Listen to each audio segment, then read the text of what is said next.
I'm fixing the furnace.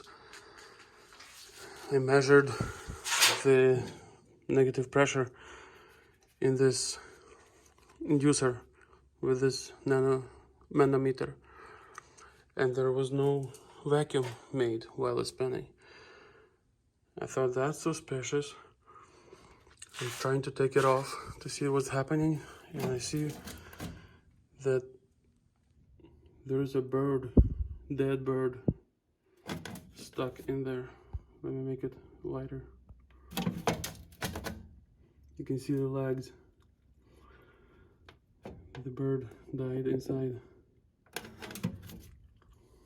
and it's clogging up the airflow, of course, stopping the airflow, and that's why there is no vacuum made.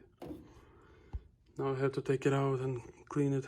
I took this inducer outside, and sure enough, there is a dead bird inside.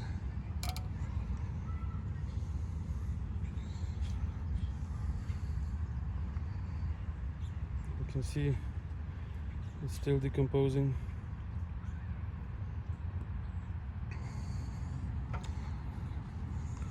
I'll have to fix it.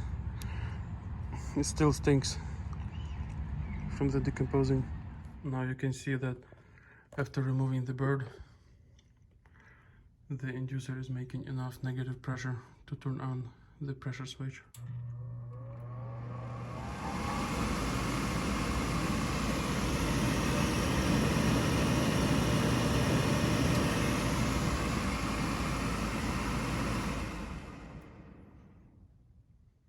The moment of truth.